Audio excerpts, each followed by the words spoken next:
Welcome back to our channel again! So, Besh?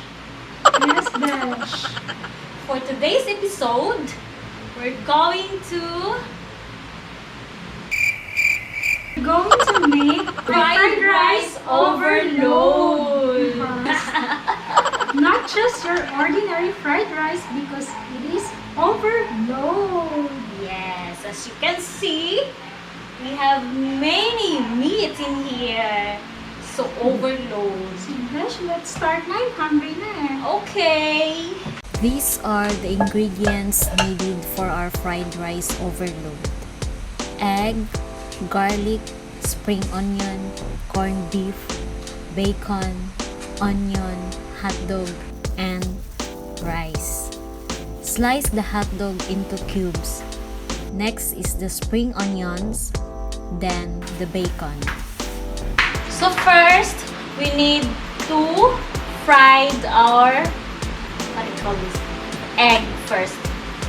Besh, do you like fried rice? Kasi ako, favorite ko talaga siya. Yes.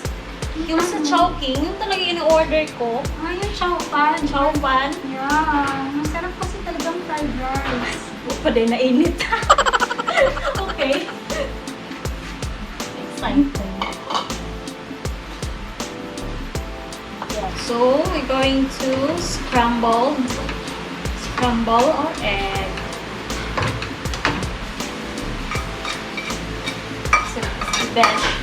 Sarap po. Yun na siya. Okay.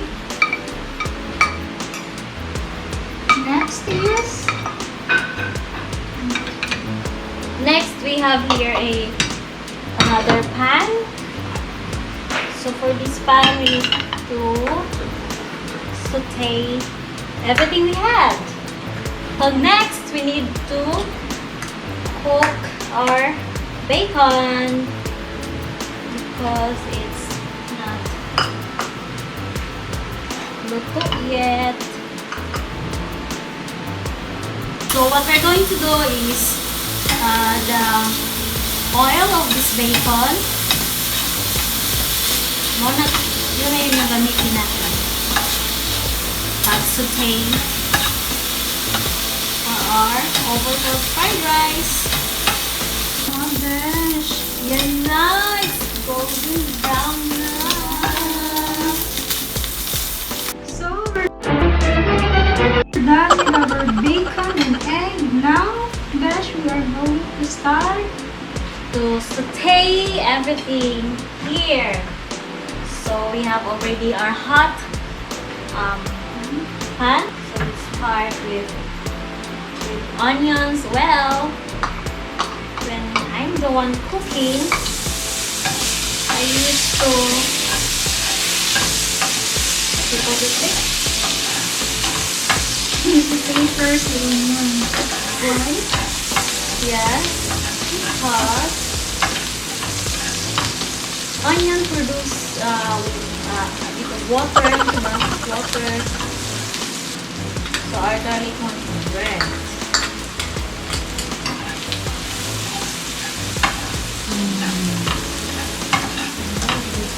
So our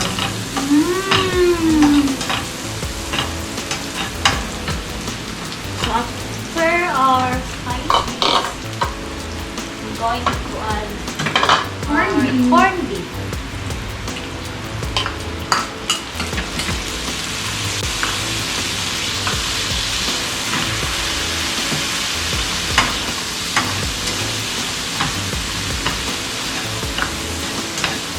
Grabe, Besh. This is such a meaty fried rice. Ang daming ingredients. Daming sahog. Yeah. I can't wait. I'm so hungry now. So after this one, we need to put the hot Hot dog. dog. Okay, sige. Lagay mo na, Besh. Smells good. Hot dog. Okay. Palukuin muna natin ang hot dog. Tama na. Okay. Next, Besh. ang trabaho ko lang talaga dito. Okay, next. Tig-ukay. Okay. Next is bacon.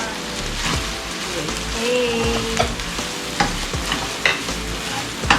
So much stuff. Okay, that's it. Then our leftover rice. Last night, Yeah, para hindi masayang.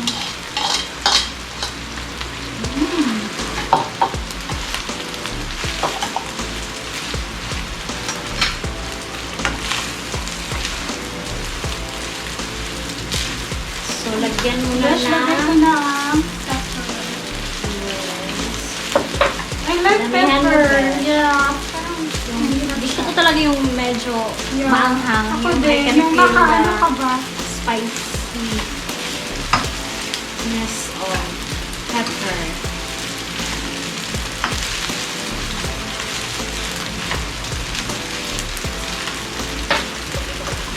And of course, salt. Salt or always Himalayan salt. But of course, you can choose your own salt. Not conscious ko kasi Dash. Kaya Himalayan.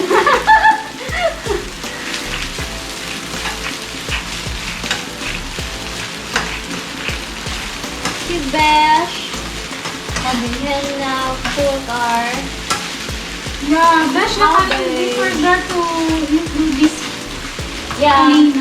But but we yeah. decided to add cabbage. Yeah, kasi sayang nasa ref lang. Parang walang sayang, Dash, diba? Especially no pandemic, kailangan matipid. Add our eggs and ito nga sa And of course, our spring onions, which makes our fried rice more colorful. Actually, nakalimutan namin yung carrots. wala rin tayong carrots. Ay, wala pala, Dash, okay. yeah. So, whatever is available na lang. Yes. Masarap So, siya, this Dash. recipe It's so is- yummy. So, ang recipe na ito is kung ano lang talaga yung nasa ref namin. Yes, ano lang talaga. We're We're done! done Oh my our God. overload fried rice. Dash, can you hear my stomach? Oh, yeah. So, our fried rice is ready. Look at Oh my that. God! That's it! Kakagutom. So, that's it, guys! That's it. Don't forget to like and subscribe. Thank you for watching!